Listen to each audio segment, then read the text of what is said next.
Estamos de volta com a Rede Notícia, agora em Belo Horizonte, 12h33. Nós recebemos aqui no estúdio da TV Horizonte, da Rádio América FM, da Rádio Cultura AM, o prefeito de Betim, Heron Guimarães, do União Brasil.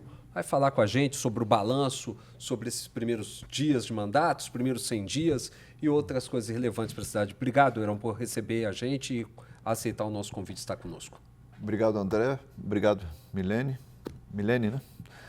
Estamos aqui para tirar dúvida, para poder discutir, né, os problemas de Betim, né, dentro do contexto da própria região metropolitana de Belo Horizonte. Ô, Heron, você dá seguimento a uma gestão, né? Sim. Você segue, né? Você é o sucessor do Vitor Medioli, que esteve à frente da Prefeitura de Betim durante 8 anos.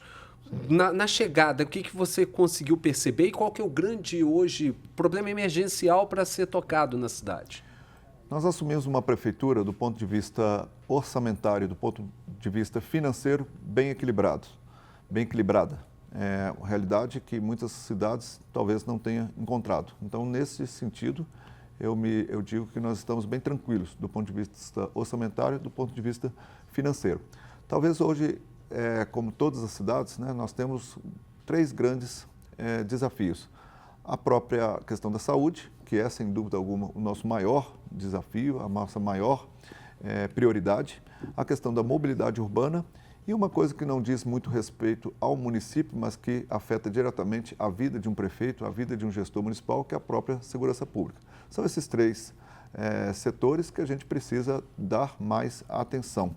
Mas eu digo que, além desses 3, é preciso a gente reformular do ponto de vista burocrático, a gente dá agilidade nas questões burocráticas da prefeitura e também fazer o investimento no parque tecnológico da prefeitura. Começando pela saúde, nós estamos enfrentando um momento muito preocupante, né, com as doenças respiratórias. Como que está a situação na cidade? Como que vocês estão lidando com isso? Nós fomos a primeira cidade a decretar o estado de emergência. Depois de Betim, outras cidades tomaram a mesma medida, como Contagem, Belo Horizonte, Santa Luzia, outras cidades do estado. O próprio governo do estado também decretou estado de emergência. A gente já identificava um comportamento atípico nas nossas unidades. Nós temos 4 unidades de pronto atendimento, UPAs, e dessas 4 UPAs, 2 fazem atendimento pediátrico. E esse público, né, atingido pela síndrome aguda, né, grave, é esse público infantil. Então, nós intensificamos, criamos mais leitos, tanto na UPA Norte como na UPA Alterosa e também no Centro Materno Infantil. Tivemos, infelizmente, alguns óbitos de crianças, né? E isso nos chamou mais atenção. Passamos do sinal amarelo, já chegando no sinal vermelho. Nossas unidades estão cheias. Nós intensificamos a questão da vacina, né? O governo federal realizou no último sábado o dia D, mas nós, em Betim, já estamos intensificando essa vacina, que é uma forma de evitar esse congestionamento maior nas nossas unidades. Mas deixamos aqui o alerta para toda a população que a prevenção é a melhor arma. Nós estamos tomando os cuidados, aumentando o número de pediatras, aumentando o número de leitos, mas ainda assim não teremos como diminuir essa fila de espera. Nós estamos numa fila de espera hoje de 3 horas, mais ou menos. Isso não quer dizer uma situação peculiar da prefeitura, outros municípios também estão nessa situação, e a própria rede privada, que em Betim nós temos 2 redes privadas que também estão superlotadas. No ano passado, a própria Prefeitura de Betim ela decretou estado de emergência em saúde pública por conta de revisão de contratos com a iniciativa privada que eram feitos. Como é que anda essa situação? Em relação aos contratos, nós já tivemos uma calmaria. Nós precisávamos fazer a substituição de algumas OS que estavam nos causando muitos transtornos, falta de pagamento, atraso no recolhimento de FGTS, ausência de pagamento de multas de rescisão. Então, a gente decidiu decretar esse estado de emergência com relação às organizações sociais para poder reformular e renovar todos esses contratos. Isso nós já fizemos. Temos ainda algumas situações para resolver numa OS específica também da área de saúde, que é a própria INSV. Essa INSV, ela não honrou com alguns compromissos que a prefeitura repassou para ela, causando algum tipo de constrangimento da própria prefeitura com os próprios servidores contratados, né? Os próprios funcionários contratados. Já resolvemos cerca de 85%, 90% dos casos.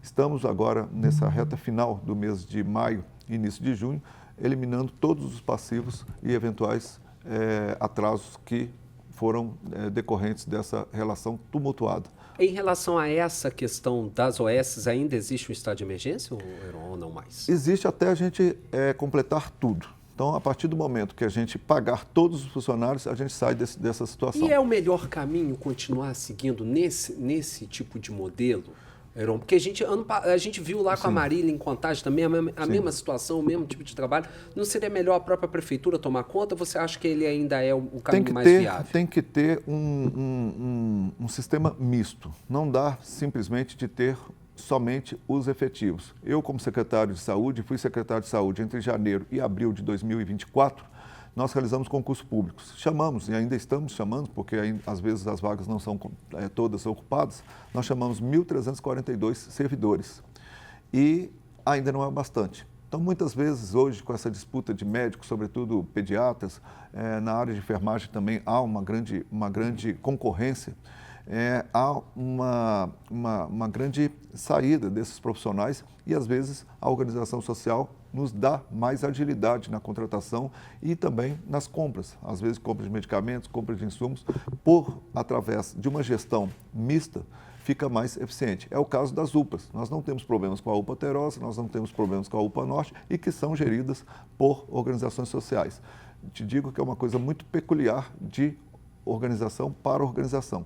Hoje, eu lhe diria que da forma que nós estamos fazendo essa gestão, chamando servidores para os cargos de que a gente precisa dar continuidade aos serviços e também mesclando com as organizações sociais, esse é o melhor modelo. Contagem, por exemplo, tem uma SSA, né, um serviço social autônomo, que dá mais liberdade, mas que também tem os seus desafios.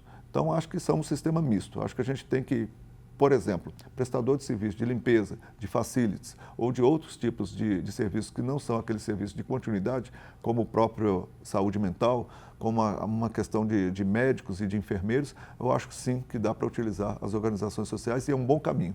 O que não dá é para ter organização social que não arque com as questões de compliance, com as questões de transparência, o que estava acontecendo no final do ano passado. As cirurgias eletivas são um tópico delicado para algumas cidades. Sim. Betim tem conseguido realizar essas cirurgias? Estamos fazendo mutirões, fizemos mutirões agora da saúde da mulher, estamos fazendo mutirões para a questão da nefrologia e estamos avançando. Mas ainda assim, eu ainda levo 6, 7, 8 meses aí para poder equilibrar e estar dentro daquilo que a gente imagina que possa ser uma coisa mais confortável para a população. Nós estamos no caminho, mas ainda tem um percurso médio para poder a gente chegar da forma que a gente quer. E o gargalo o quê? É condição e infraestrutura para poder fazer isso? Profissional. Profissional, né? Profissional, médico, é sem dúvida alguma o maior gargalo. Sobretudo pediatria e ortopedia. A gente está conversando com o prefeito de Betim, Heron Guimarães, cidade importantíssima da nossa região metropolitana de Belo Horizonte. A gente vai para o intervalo. Na volta, a gente vai falar outros assuntos. Vamos falar de mobilidade, vamos falar também de segurança pública e também de emprego e renda e tecnologia em Betim. Vamos para o intervalo. Agora, em Belo Horizonte, 12h41.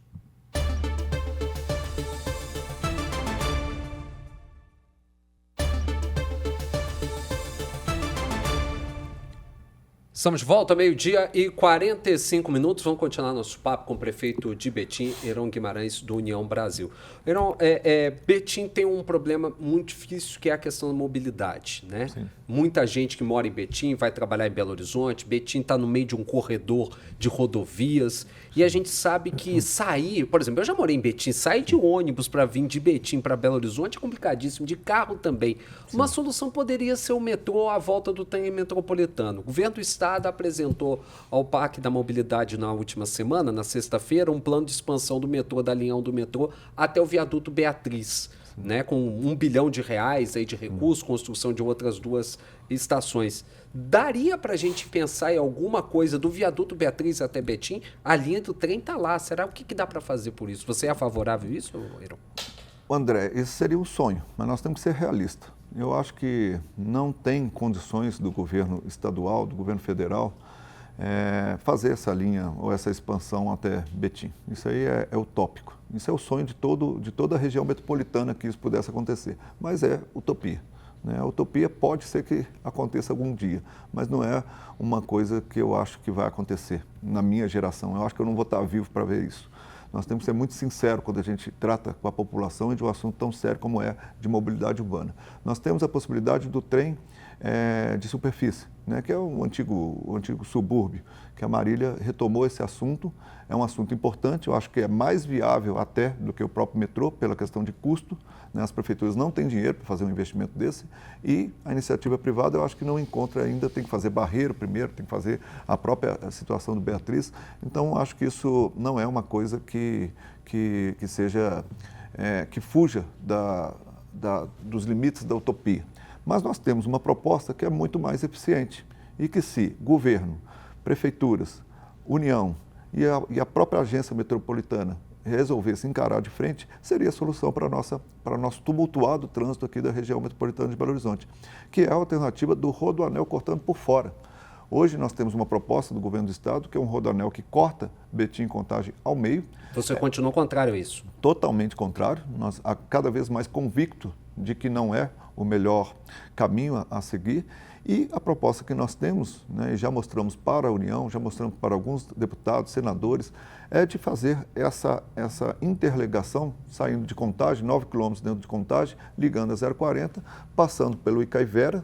Você conhece um pouco de Betim, sai do Icaivera, liga lá na 262 para a 381, da 381 para o que vai ser o nosso aeroporto, e do aeroporto, encontrando aqui com Brumadinho e saindo ali nas proximidades ali da Casa Branca, interligando o eixo norte ao eixo sul, por uma zona rural.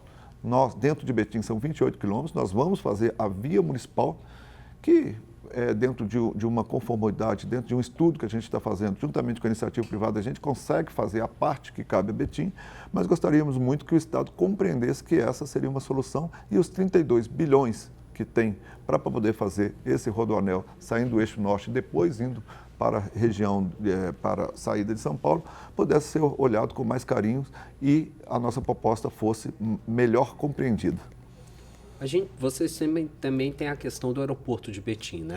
Que é uma ideia antiga. Sim. E que seria importante ali, principalmente para aquele complexo de logística que já está instalado em Betim, ali com a Amazon. Sim. E todos, aquele parque também de logística de Porto Seco que tem ali em Betim, que é muito importante. Nesse desenho novo do rodoanel que vocês propõem, como que seria a interligação desse aeroporto na termos de logística para facilitar esse entrada e saída, principalmente essa questão do Porto Seco de Betim, que é muito importante, que pouca gente sabe. Né? Sim, o aeroporto está em franca construção, né? Nós estamos aí com 35% das obras executadas, temos aí entre 65% e 60% para poder concluir. Imaginamos que no ano de 2027 ele já comece a operar, né? No ritmo de voos de cargas e voos executivos, e vai ser o que eu chamo de terceiro ciclo de desenvolvimento de Betim. Em 68, nós tivemos a chegada da REGAP, da refinaria Gabriel Passos, que é a Petrobras. No ano de 74, houve a chegada da Fiat, hoje Stellantis, e a gente entende como terceiro ciclo de crescimento esse aeroporto. Ele vem para poder gerar riquezas, para poder gerar empregos, para poder trabalhar a logística. Né? Hoje, para quem mora na região de BH, Barreiro, Contagem, Betim, todo o leste e oeste mineiro, para ele, leste não, oeste mineiro, Divinópolis, Nova Serrana, aquela região toda ali, para chegar em Confins é um custo. Né? Betim, por exemplo, se eu estiver aqui para Confins, pegar um voo às 6 da manhã, eu tenho que acordar às 3h30, porque eu tenho que sair daqui 4 com risco de perder o voo. E a gente vai ter uma alternativa muito, digamos, sustentável e mais cômoda para toda essa população. Nós estamos falando de muita gente. E Betim tem mais de 4 mil empresas. Né? É o maior VAF, maior valor agregado fiscal de Minas Gerais. E esse aeroporto vem para poder ser uma solução não só de logística, mas também de desenvolvimento. Porque além do aeroporto em si, vai ter todo esse desenho, né, de novas vias, de modernização de rodovias, que nós estamos construindo através do que nós estamos chamando agora de via municipal do contorno, que nada mais é do que o rodoanel, que a gente imagina que vai interligar toda essa situação e vai facilitar muito a situação aqui da cidade industrial, na trincheira da cidade industrial, que tem um gargalo enorme. tirando todo esse veículo, né, do contorno de Belo Horizonte, até da Avenida do Contorno, do anel rodoviário de Belo Horizonte. Então, a gente vê isso como uma grande solução metropolitana. E, além disso, não só como uma solução logística de rodovias, de geração de empregos, de riqueza, mas também por atrair novos polos e modernização da nossa indústria, que juntamente com o aeroporto nós vamos ter o que nós estamos chamando de Aerocity, que são condomínios mais focados na indústria aeronaval. O senhor falou de propostas apresentadas aos deputados. Eu queria saber como é que está a relação da Prefeitura de Betim com a Assembleia Legislativa de Minas Gerais. Muito boa. Ontem eu tive do PL ao PSOL. Então, nós somos um governo que não estamos preocupados com questões ideológicas, recebemos emenda de parlamentares, né, filiados ao PSOL, de parlamentares filiados ao PL. Então, nós estamos acima dessa questão partidária e temos uma relação muito boa. Todos aqueles que entendem Betim como uma base, né, como tiveram lá parlamentares importantes, a gente está pronto para poder receber. Então, a nossa relação ela é uma relação de município com poderes. Eu lido muito bem com o governo federal, né, hoje sendo gerido pelo PT, lido muito bem com o governo do Estado, hoje gerido pelo Novo, na Assembleia, né, que tem um cabedal lá de partidos, e a própria eleição minha, né, foi feita com 18 partidos. Então, eu tenho uma relação muito boa e muito próspera. Voltando a falar sobre essa questão do rodoanel, porque a gente sabe que isso é um imbróglio que vem se arrastando há muito tempo. Para poder haver essa modificação que vocês propõem, tem que haver um entendimento com o Estado. O Estado vive batendo pé firme dizendo que não. Vocês já tentaram novamente ao retomar essas discussões com o governador Meuzema, com o vice-governador Matheus Simões? Eu estive recentemente com o vice-governador Matheus. Deve iniciar, né, a construção do rodoanel pelo eixo norte e dentro da gestão de Romeu Zema não chega a Betim. Então, acredito que essa discussão será com o próximo governador. Você acha que até mesmo essa mudança de início da construção vai ser discutido com o próximo governador. Por conta dessa questão, né? Vai ser discutido com o próximo governador, ele não tem tempo hábil para poder fazer isso e ainda há conflitos na questão desse projeto, porque tem que fazer desapropriações. O que está definido lá é o traçado, é só a concessão da via. Mas para a via passar por Betim, passar por Contagem, tem que fazer desapropriação, tem que haver indenizações por lucro cessante, tem que haver autorizações dos próprios municípios. É uma coisa que é muito complexa. E eu acho que nós vamos ter uma boa oportunidade nessa transição, na discussão eleitoral que teremos pela frente, e certamente aqueles que pretendem ser governadores vai ter que discutir isso e vai ter que discutir conhecendo o nosso projeto. Você falou sobre segurança pública, que é um outro grande problema. A gente sabe que, infelizmente, Betim tem altos índices de criminalidade, homicídios, tráfico de drogas.